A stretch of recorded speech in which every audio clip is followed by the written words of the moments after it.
Welcome to Aries season. Now that the mandala wheel has turned to gate number 17, we are fully in the season of Aries. So this is bringing us fully into the element of fire and into the first house of beginnings, the self, the physical body, and appearance. You first came in through what was known as gate number 25, which was the transition gate between the Pisces season and into the Aries season. As our mandala wheel is bringing us into number 17 now, we are finding ourselves directly in the Ajna Center. From there, we're going to move into two activations within the Heart Center. And ending Aries season, we're going to be in two activations in what is known as the Sacral Center. Moving us into the gate 17 at this time, this is known as the gate of opinions and following.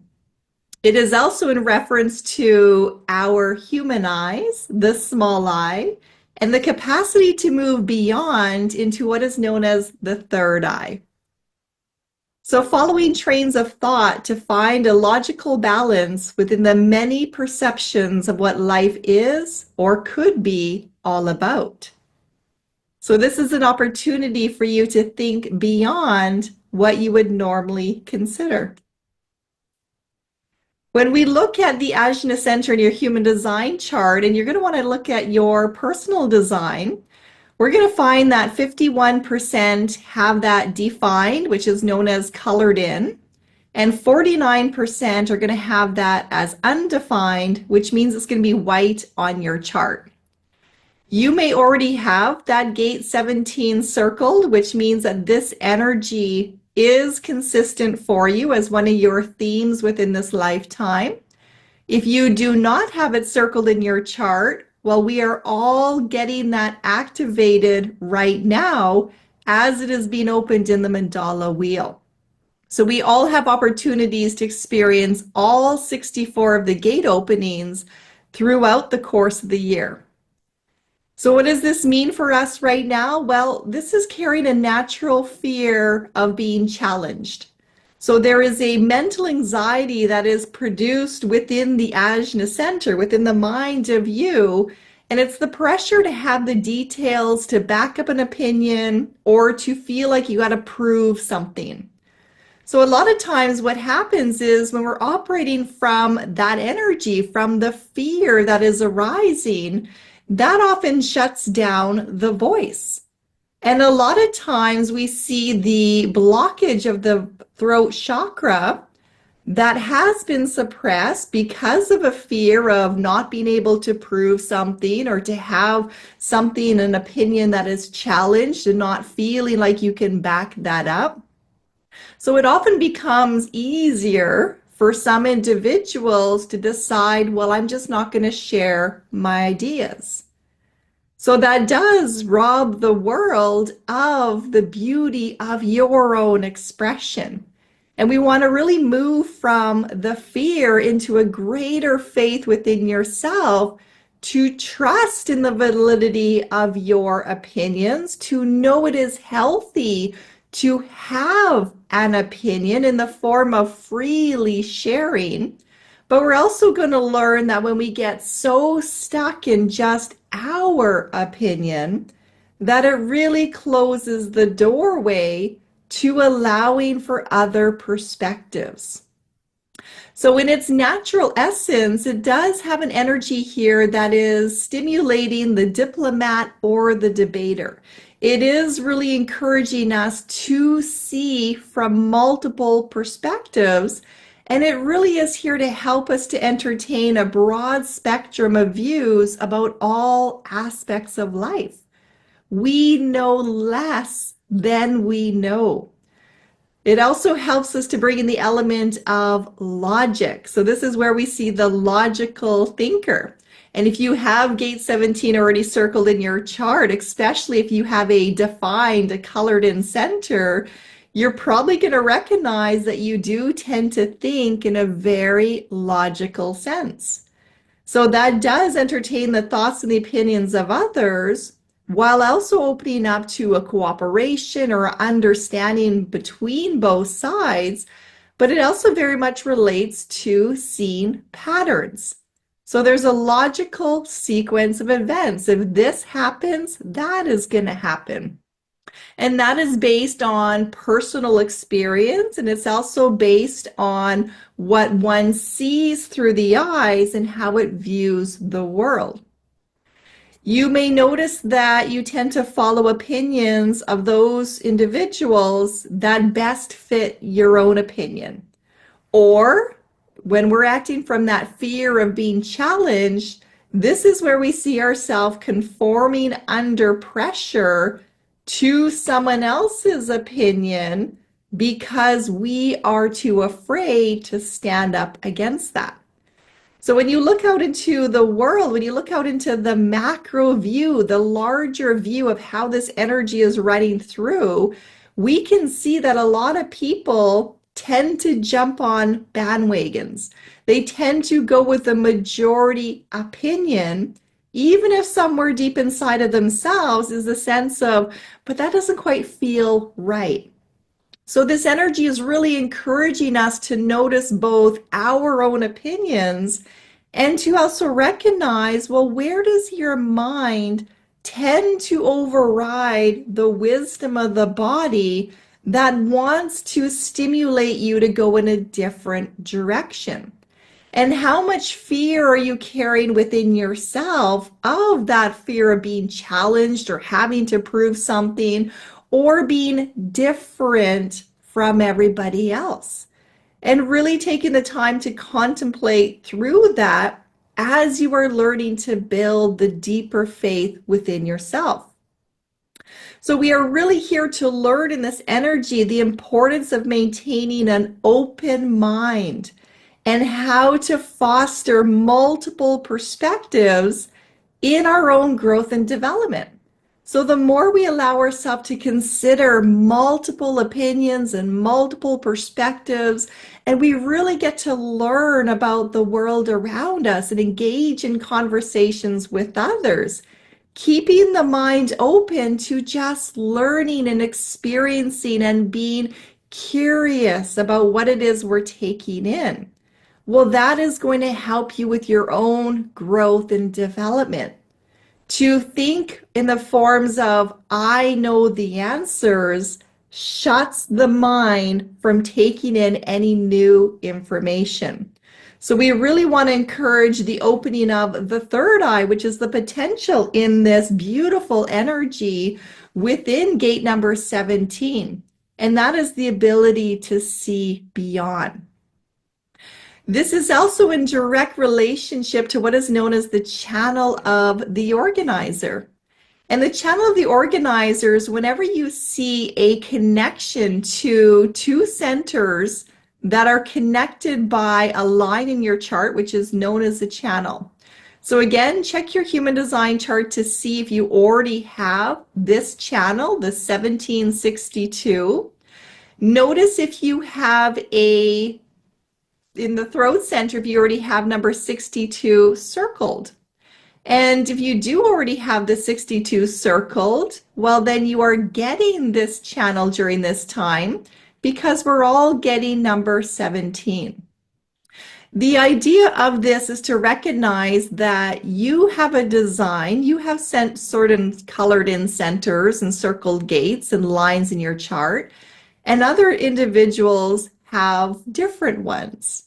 Therefore, when you come together, when you come into the energy field of another, you share elements of your design. So there is a very strong likelihood that you will experience the energy within the channel of the organizer during the activation of the mandala wheel at this time. So what is that all about? Well, that is where the Ajna Center is connecting to the throat center. The throat center is where we have our communication, our metabolism, all the energy within your human design body graph is trying to make its way out of your throat center. That is our expression. The human has a desire to express itself. The soul level in you has a desire to express itself. And when it is connected to the ajna, there's a very strong pressure to speak one's mind. Now, the question is, are you speaking your personal opinions, or are you speaking from a higher mind, a higher guidance? So there is great capacity in here to learn and grow as we move from the small sense of the individual I into the greater awareness of a larger source, God, source, the creator, the universe, whatever that is for you, being able to flow through the expression of the human and the soul connection. Now, in the energy of the channel of the organizer, this is where we have again that energy to really support logical thinking. And logical thinking is absolutely beautiful because it helps us to organize, to strategize, and to express ourselves in a logical sense. When we turn inwards and we ask ourselves the questions from a logical perspective, it really helps us to get some more clarity. It's always looking to the future to find solutions. So it does become the investigator. And this is where we can use it as a coaching tool, because when we are presented with an opinion, or we're presented with a perspective, or we're receiving an information, and the world is full of information, when we allow ourselves to be both logical and curious and become the investigator, well, now we have the potential to ask ourselves the why questions. Why do I have a reaction to that opinion? Why do I feel so strongly about my own opinion? Why am I following that group of individuals? Why do I believe in that narrative? And it's not about finding a right or wrong. It's about being radically honest with yourself and using the logic to answer your whys.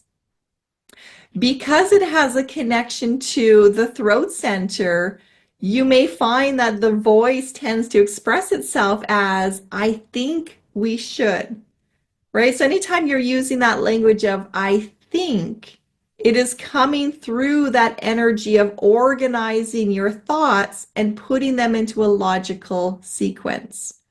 It naturally carries an eye for the details and the facts. And that's so beautiful to be able to find the evidence to support an opinion. But we also want to exercise caution, because when we create a story in our mind, we can look for and find only the details that will support our own perception. So we really want to make sure that we are seeing all the details, not just keeping our mind focused on what it is that we are personally believing in. Now, because that throat pressure really does have an urgency to speak our mind, we want to be aware of that pressure within the body. You want to notice for yourself during this energy of your own timing for delivering a message. A lot of times we are receiving information for our own self-actualization. But because there's such a pressure there in the throat, we feel that it is our responsibility to share with everybody else. We see, we have an opinion, we want to share that information to be of service, to help. But what happens a lot of time is the timing is off, meaning the other person is not open and receptive to your guidance, to your information, to your opinion. So in that sense, you are exuding a lot of energy that is going nowhere, right? You'd be wasting your time in that presentation if the audience isn't open to receiving that. If you were to internalize it for yourself and you are finding a lot of logical solutions and ideas and innovations of what somebody could do or a direction an organization can go in, use that as reinforcement in your faith within yourself to know that there's so many possibilities for a future direction. There is a lot of hope. There is a lot of opportunity, and allow yourself to continue to feed that within your own body, waiting then to find the right timing and the right audience to then share what it is that you are here to express.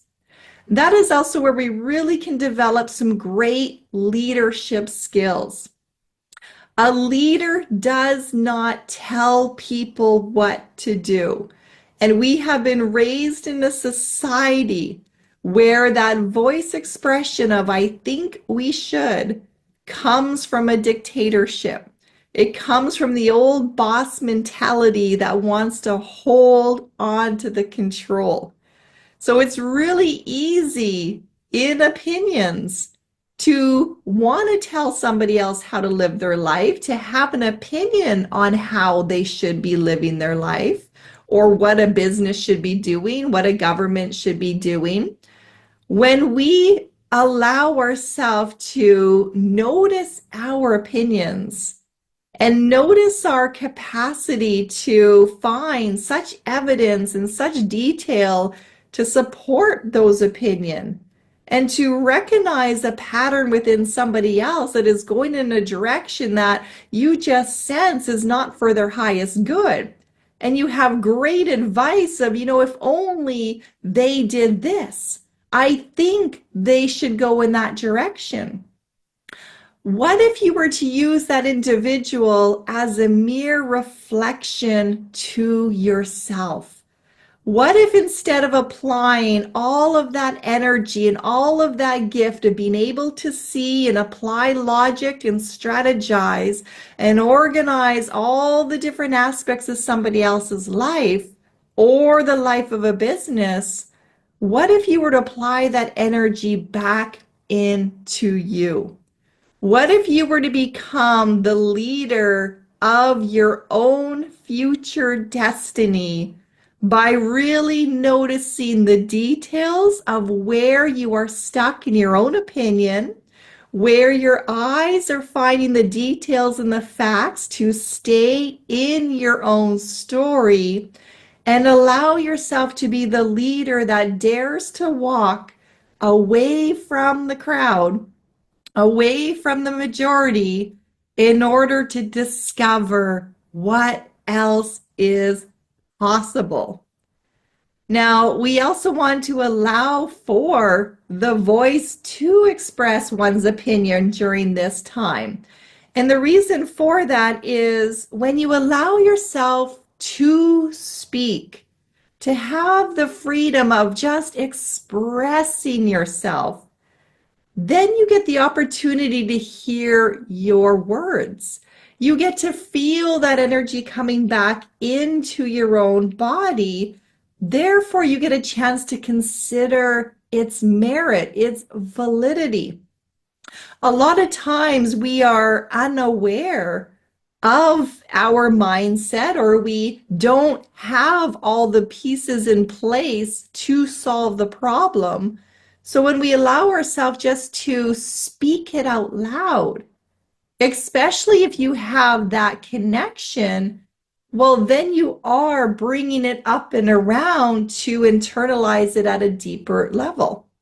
So if you have an opportunity to find a listening audience, somebody who's really just there to let you speak without offering an opinion back, or someone that is going to let you just vent and not claim that energy for themselves, you then have a beautiful opportunity for some deep self-actualization. I had a wonderful opportunity myself the other day to sit in a woman's circle. And it was my first experience. It was a beautiful opportunity of just sitting in a group of individuals who allowed themselves to be completely authentic and just freely share whatever was weighing on their heart and on their mind. And the concept of the women's circle was to allow each individual to take a turn to speak. And the others present would not agree or disagree, they would simply listen. It wasn't a place of offering advice or opinions or judgment. It was holding space to the most sacred pieces of allowing someone to express whatever was in their energy and allowing it then to leave the body. So if they were grieving, the grief could come out, the anger could come out, the sadness could come out, the joy could come out. It wasn't being repressed within the body. So a lot of times we close off our throat. We're afraid to speak our truth. We're afraid of that judgment. We are afraid of the criticisms. We're afraid of the opinions of other people. But we often create such energy around the narrative of holding tightly to our own opinion that we don't allow for opportunities to find individuals where that energetic relationship can be more free. So, how do you get to that point? Well, by allowing yourself to hear yourself express from the truth of your being is the greatest pathway to being able to organize your thoughts, your expressions, your energy, and to choose for yourself. Is this really in my highest good? So some tools that you can use for that is journaling. Let yourself just write, pour it out onto the paper. Don't judge it as this is right, this is wrong. Just allow yourself the freedom of expressing. I often like to use my cell phone, and I'll use the voice app memo in the cell phone to record myself talking, and then I'll have a chance to play it back to really listen. So it's not always about having to find another individual. A lot of us don't feel safe enough in a group activity at this point to have that connection. And if you do have that connection, cherish it because that is so sacred. But there are ways to allow yourself to express how you are truly feeling, to then use the energy of logic as you are digesting your own information to get greater detail and validity for yourself. So why do you feel so strongly? Why did I react to that opinion? Why am I afraid to share that? Getting radically honest with yourself. When we allow ourselves to see from multiple perspectives, so we're open to constructive criticism, we're open to debating both sides, allowing for a difference of opinion and being okay with the difference of opinion. Well, that really opens the doorway to new perspectives, to problem solving, to innovation, to teamwork. So allowing yourself to move through the details by examining all of the angles within that perspective is so crucial for successful implementation. So consider that you are part of a business or you are launching a new idea. If you don't allow yourself to go through all the little details, all the little possibilities, doing that brainstorming, connecting with others for some feedback, looking at what you may have missed, seeing through new eyes, looking at it through the eyes of the consumer, looking at it through the eyes of the buyer, the seller, right? All those different aspects, that then helps with that successful implementation. So when you're wanting to share an opinion, looking at the angles, is somebody open to receiving that? Is this the correct timing for that? Am I interrupting somebody? Am I not allowing myself to listen to someone else's expression? Am I jumping in too fast and closing the door because I have my own opinion? Is my ears closed off to listening? Am I coming from a place of being the boss instead of a leader who is encouraging someone else's own self-actualization? So really noticing for yourself, how does the energy through the channel of organization, how does that really feel within your body, that pressure to communicate? Notice if you are swallowing down your words, if you're shutting yourself off, or if it is too open in the sense of you're speaking your mind constantly without the awareness of timing and delivery. What is the impact that you're bringing through that self-expression or through the lack of self-expression?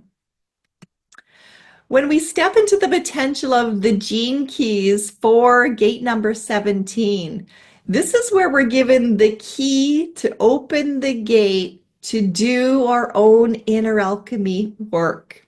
So this is where we see the blending of human design and the gene keys coming together. In the gene keys for gate 17, we're going to find that we have the shadow energy of opinions. We have the dilemma, which is our idea of politics. We have a gift in here that we can cultivate, known as far-sightedness. And we have the Siddhi, which is the highest light potential in this transformation, known as omniscience.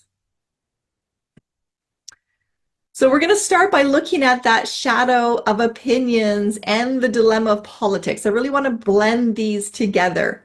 And this is using the book, The Gene Keys, by its founder, Richard Rudd. So if you have a copy, I encourage you to read the Gene Key 17 during this time. It is available on Amazon.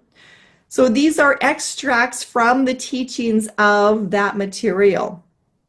And what we are looking at here is the energy right now in the stimulation through gate 17, G key 17, is really through the left hemisphere of the brain, which is our logical side.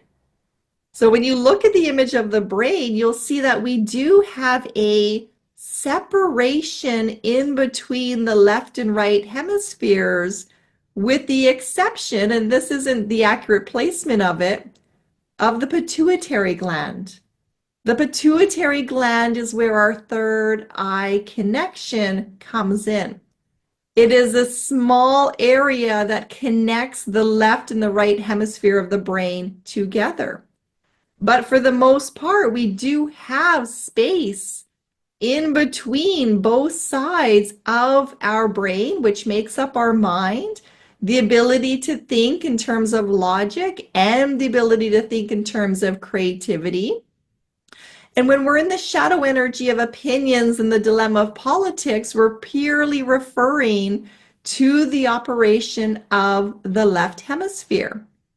That left hemisphere is here to help us recognize patterns and logic. And we were born into a world that conditions us to choose a side. So that is really the dilemma of politics. From the time that you were born, you were asked to pick this one or that one. So we live in a world that appears to be separated. We live in a duality. And it's only when we come into the acceptance of the whole, all sides, that we can then go into the deeper third eye awareness. So at the shadow level, it says, our ability to base an opinion on logical judgment is one of the great powers of human beings. It is this very combination, opinion and judgment, that sets us apart from all other creatures And yet it is also what has pushed us away from the reality of our interconnectedness with all other creatures. When we're looking at that left brain approach, what is happening is we are seeking an answer to help with the unease that is created within our mind. So our mind feels uneasy. It must have a logical explanation. And when we are looking at an example such as someone's emotions, emotional energy cannot be rationalized because it is chemical in nature, because it stimulates a story within somebody's mind that then creates a feeling that then feeds into the emotion. So a lot of times we try to rationalize, well, why did that person do that? Right? So the mind tries to problem solve, and it can get so weighed down by the anxiety of trying to figure it out.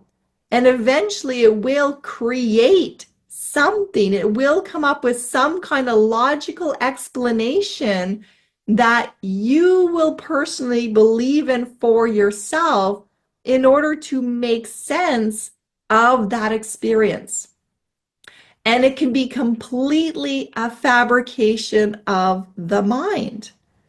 It is that energy of needing to apply an answer to stop the unease and the uncomfortability of not knowing.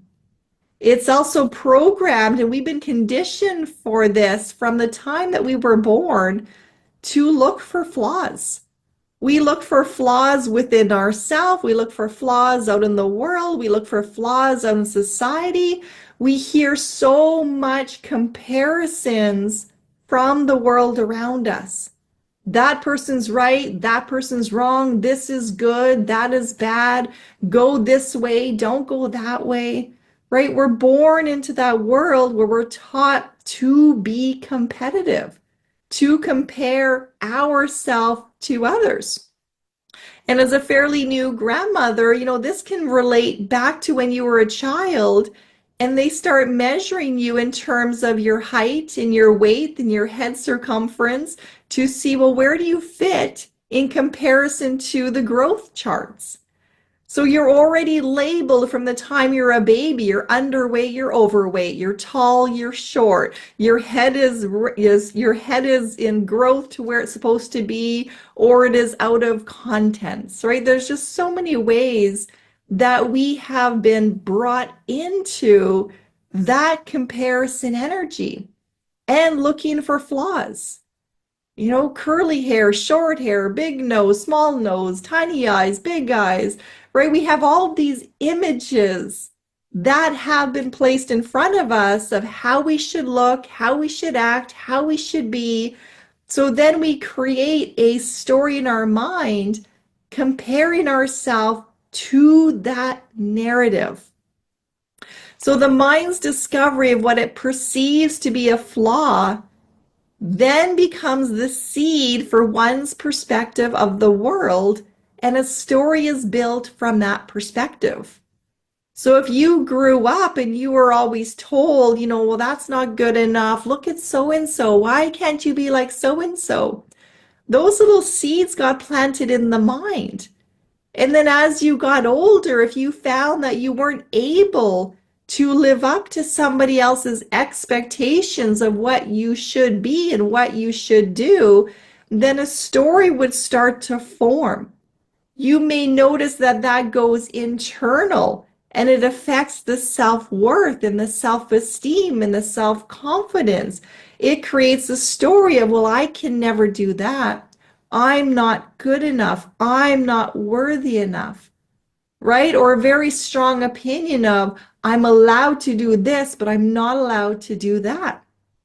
So it's really coming back to the mind of the child and understanding how we naturally are born into a world that creates the pressure of unease to look for flaws.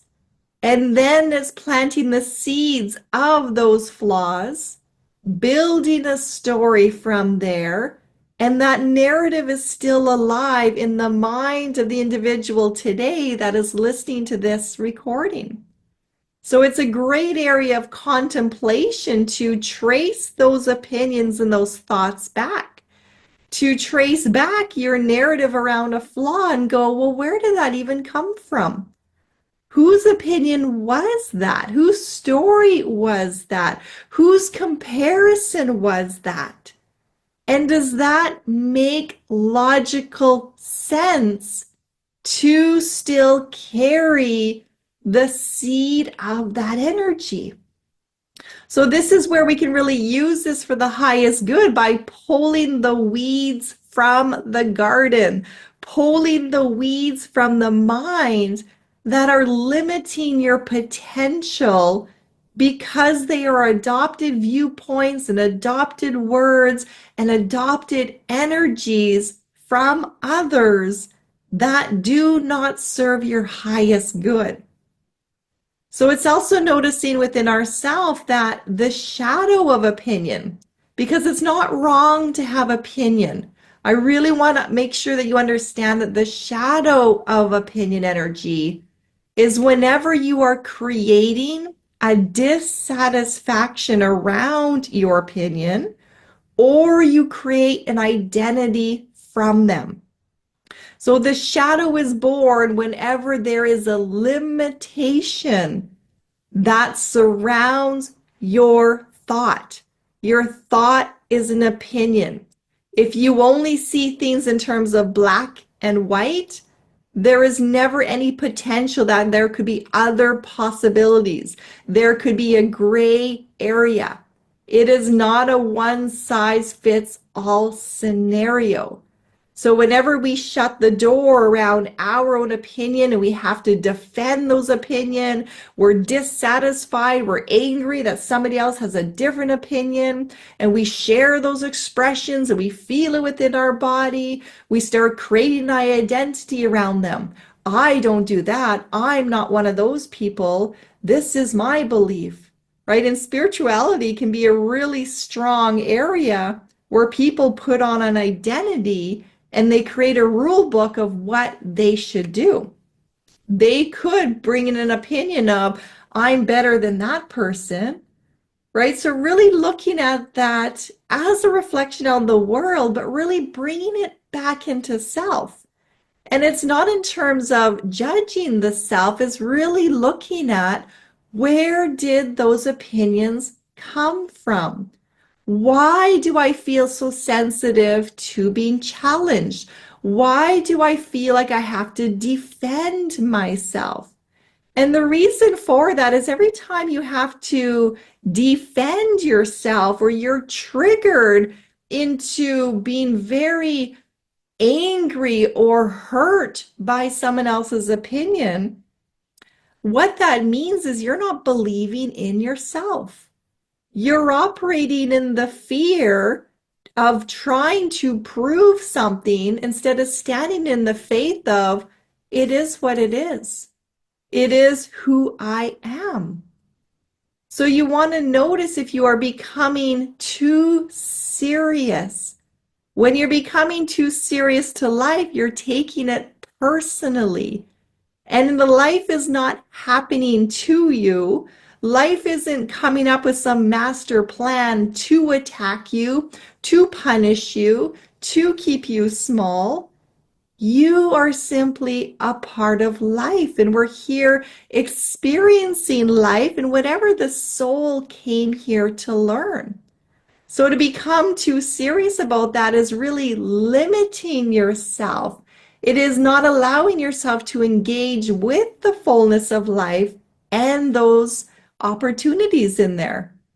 It's also draining you of precious energy from the whole brain.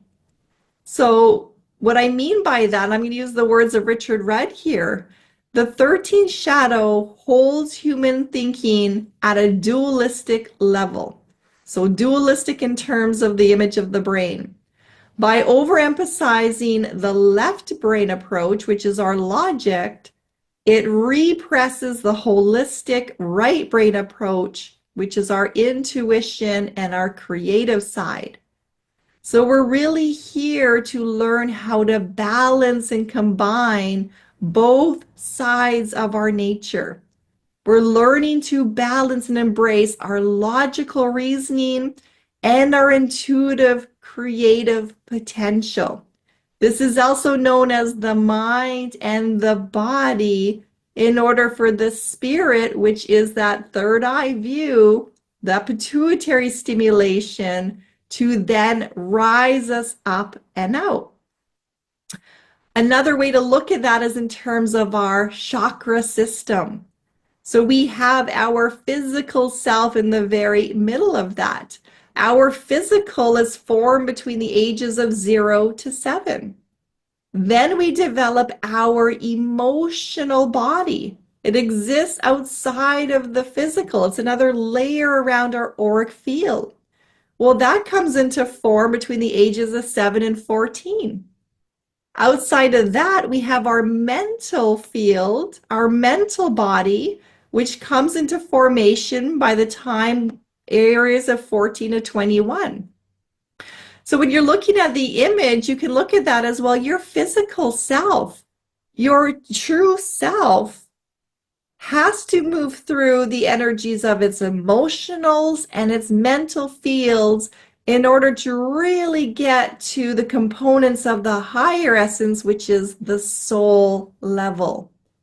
So we have to move through relaxing our mind, our emotions, our body to get to those higher levels of awareness.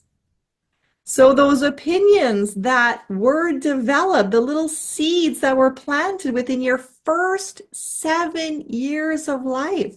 And this is where they say that those first 7 years of a child's life is so important. They plant the seeds to your belief in yourself and in the world around you. They plant the seeds to those opinions that you carry, the beliefs that you carry.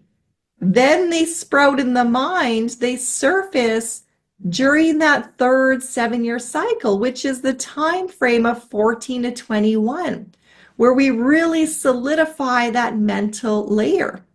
So you can take a look back and you can examine, well, what was happening to you during the ages of 14 to 21? What occurred during those ages that you really then created an opinion of the world around you? And then questioning, well, whose opinion is that? Where did I learn that from? And then asking yourself, as you relax your body, your emotions, and your mind, and you really spend time in a logical contemplation with yourself, harnessing this energy, what if there's more to the story?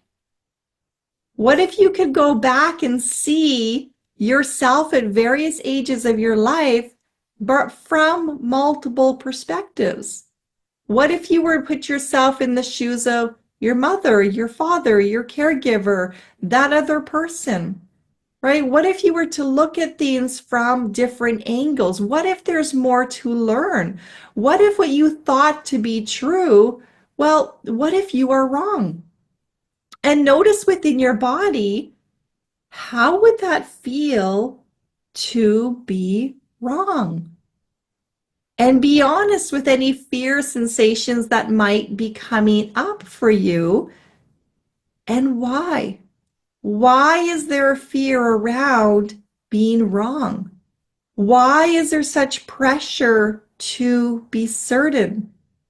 Why is there so much pressure to be right, to be guaranteed, to know what needs to be known? Why is that pressure there? There are two sides to the shadow of opinion. We have a repressive side and we have a reactive side. When we are repressing that shadow of opinion within ourselves, this is where we see it take form as being self-critical. In a self-critical state, the energy is consistently comparing itself to others. So we all have that shadow aspect of our mind. We all have that inner critic where we can become our own worst enemy.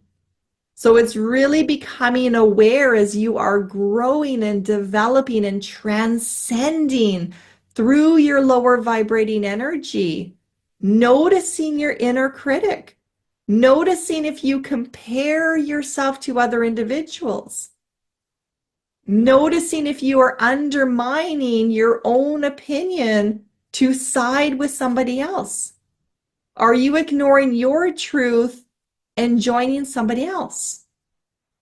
And that does really come from an unconscious awareness of not valuing oneself enough to hold an opinion, much less express it.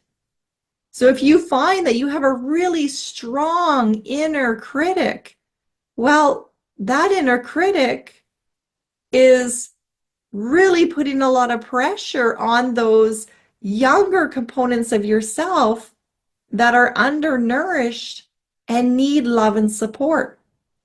So how do you take the logical approach and become the parent to that child that overrides that inner critic and says, does that really make sense to think like that? Are people really all talking about you? Are people really going to judge you that harshly? Or are you afraid of doing something different? Are you afraid of putting yourself out there? Are you afraid of not conforming to the rest of the crowd? So the shadow of opinion in a repressed self-critical state will continuously accumulate evidence to support a core belief that their life is of little value. So when that critic is given so much life and we're putting and listening to all those thoughts, the narrative of somebody else that planted those seeds in your mind and keeps feeding it and you keep listening to it, well, then it's going to train the eyes to look for proof that that critic is right. It is going to keep the narrative of the story going. It is going to stay within its own nightmare until you are ready to rise above that and challenge that critic. What if that inner critic is wrong? What if there is other opportunities? What if that story is not true? What if that opinion doesn't belong to you? So really looking at, where did the narrative stem from? Whose story is that? Whose opinion is feeding that story? And what if you were to change the narrative to your story? What if you were to assume the role of the loving nurturer? What if you were to change the ancestral pattern? What if you were to break the chain by no longer listening to that inner critic and instead leaning into the teachings of love, self-belief, self-empowerment, and allowing yourself to feed the healthy versions of you that need to know that it is okay to have an opinion, to trust in itself, to walk in the direction that it knows to be right without having to prove it to anybody else. And that is the beauty of the energy, is our logic, our intuition. Our intuition, logic cannot go where intuition can go. So when you have an intuitive hit or you just know something, but you can't approve it, well, that's because logic cannot go in those areas. So we often have to accept things within ourselves without being guaranteed an outcome, without being able to prove it, without having all the facts, but trusting in that inner authority to guide ourselves. In a reactive state of that shadow of opinion, this is where we really have that energy of being opinionated. And again, we've all been there. This is where having those honest reflections of noticing how those shadow energies come in then you can intercept your own program to look at things in a different way and to take a different approach. So the reactive, anytime we are defensive in order to uphold one's ideas or an opinion. And right off the get-go, when I think of defenses, I'm thinking of like that mother bear energy when somebody challenges your child and says that your child was wrong, or they call your child a name, or they come after your child, and that defensiveness comes out, right? You want to go to war, you want to go to that child's defense. But do you know the whole story? Right? So is there a tendency to want to jump in and react and jump in to defend and jump in to be there to fight someone else's battle or to fight a battle for yourself? But have you first slowed down and taken the breath and had different conversations with different individuals to get a couple different perspectives to know the appropriateness of the situation before jumping into that action? There's also a tendency to use logic to enforce one's own opinions and views. And this is using logic to the extent of the goal is to prove that the other person is wrong. And I'm sure we've all been on the receiving end of this, where somebody will justify their case and they will take on the energy of what I call the lawyer. And they'll come up with all the facts and all the reasons and all the proof to back up their opinion. And they talk so fast that you cannot get a word in to ask a question. They're not interested in hearing another side. They're not interested in being challenged. They will just continue to spout all of the reasons and all of the proof why they are correct. So in essence, the ears are closed, right? It's like that little child putting the hands in the ears like the picture and going, nah, nah, nah, I can't hear you, right? And I certainly remember doing that as a child. So that defensiveness, that energy, it's actually unconscious anger, which is an expression of deep fear. So if you find yourself in that energy, what are you afraid of? And why are you afraid of that? Again, it's going back. What part of you learned that it had to defend itself in order to push its way forward? That's another form of that comparison energy. But what if you are wrong? And what if there is more to that story? What if you didn't have to put so much time and energy into proving yourself? What if you were to know beyond know the belief in your own narrative, in your own stance, in your own reasonings for moving in a certain direction? Do you have enough faith within yourself to walk the talk? Do you have enough faith within yourself to know beyond a reasonable doubt that you are correct? Have you examined all sides of the story? Have you sat and listened to the other side of your opinion without judgment? Or is there a tendency to shut down anything that challenges your stance, your logic, your opinion, your views?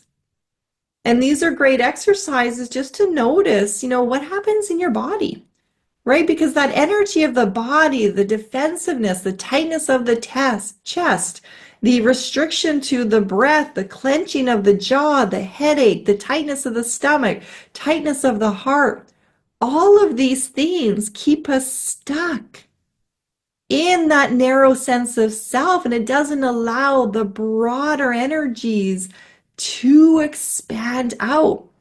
It doesn't allow us to get into the gift aspects of those energies. So the more we're really honest about our own shadows, our reactive side, repressive side, guaranteed you're going to have both showing up somewhere in your life for you, or have been able to have an experience to go, oh, that's how it shows up. And then noticing, well, what presses those buttons? What triggers that within yourself? And becoming aware of that energy then gives you an opportunity to observe it, to see the pattern, to then intercept the pattern and rise above that energy. So that's how we can get off of the merry-go-round of our own nature and step into that higher viewpoint by coming up and out of our own defensiveness. So we want to move into the gift of far-sightedness. This is the opening potential of the third eye. So to move beyond the shadow of opinion, we first have to stop taking life so seriously and personally. It's not about us, right? The energy feels personal, but we are all together in this little marble called Earth, floating in this vast universe. It's not all about ourselves. But when we are operating from a small sense of who we are, it does feel like everything is happening to us. We are the center of the universe. And outside of the center of the universe, that is you and I, all of these things that are going on to either move with you or against you. That is what the small mind thinks. When we look at it and go, humanity is really moving together within this energy. We're really learning and growing as one. We're all in this journey of life together. We're all having to move through whatever is unfolding. And we stop taking it so personally that, that person that just cut you off in traffic, well, they were out to get you. No, somebody just moved a vehicle and it intercepted with your vehicle because it happened to meet at a point in time where there was an interruption. If we stop taking life so seriously, we allow the energy of fun, of entertainment, of surprise, of surrendering and acceptance. Imagine how much more lighter your body would feel, your mind would feel. To have an opinion is a beautiful thing, but to be locked into your opinion is where we become stuck. It's beautiful to have an opinion and express an opinion with some humor and to consider other opinions, to keep the mind open to them, and to still know within yourself the direction you're going to follow. What feels right? What is organic? What is resonating with the truth of who you are? That is beyond proof. So we release the need to understand and we move into a greater acceptance. It is what it is. We're not here to change the world. We're not here to change anybody else. You are here to be the best version of you that you possibly can. And that means to allow yourself to be natural and organic, not perfect. Humans are perfectly imperfect. So it's freeing yourself to notice the relaxation in the body and the relaxation in the mind for that spirit of you to rise you up and out. So the purpose of the gift of farsightedness is to serve and uphold integrity by challenging all misrepresentations of truth in the world. And instead of directing direction in a person's life, it is working to differentiate between the patterns that lower your frequency and those that rise it. So think of it in terms of energy. We're all energy. Is that decision empowering your higher self, or are you disempowering yourself? By following that narrative, by following that opinion, are you limiting yourself? Are you allowing yourself to see more? Are you allowing yourself to get out of your own emotions, to get out of your own way? Are you really so invested in somebody else's life that you're not paying attention to your own? So that opening of the third eye is really the ability to see beyond, to see the bigger picture, to know beyond know that everything is working in perfect harmony and perfect perfection in the universal laws. It is coming out of the human mind, and it is said to come directly out of the heart. Now, this isn't the human heart because the human heart is conditioned. In your human design body graph, this is the high heart, the center of self, which is the triangle on your chart. That is the center that houses all four directional gates, all four love gates, all 12 of the zodiac signs. In other words, there is no separation. There is not this side and that side. There is all sides. So it's not having to choose a side. It is what is known in the teachings of more than existing, finding the third road, finding the path that is of the highest good and moving in between the center of it all. So it is a very narrow viewpoint in terms of we have to come out of our mind. We have to move our ego to the side to move up and out. That is how you get into the higher states of divine wisdom and divine love and divine truth. Moving out of what is known as the vices and the lower vibrating energy, the things that keep us stuck, and moving up into the virtuous self, the higher expressions of the soul language. So the ultimate light in this potential is the Siddhi of Omniscience. Omniscience, that's how you pronounce it, the Siddhi of Omniscience, which is really the universal eye. It is the eye that sees itself, seeing itself. It is all one. And it is through the Siddhi of Omniscience that the world gets its true seers and oracles. There is an ancient tradition that the true seer is always blind and the true oracle is always deaf. This symbolizes what it means for consciousness to see through you rather than you through it. At such a high frequency, the human body becomes merely an instrument for consciousness. So logic wants to keep you stuck in a story. But logic can also set you free when you use it to question yourself, to keep the doors of your mind open rather than shutting it down, to help your eyes to see the bigger picture rather than looking out into the world for proof to support your own story. So in the teachings of More Than Existing, I'm going to share what I've learned in my own journey, and that was the whole concept of what if you have no story? Imagine what it would be like to no longer have a story. So what is it that you are keeping alive? What is it that has been passed down through the generations, through the ancestors?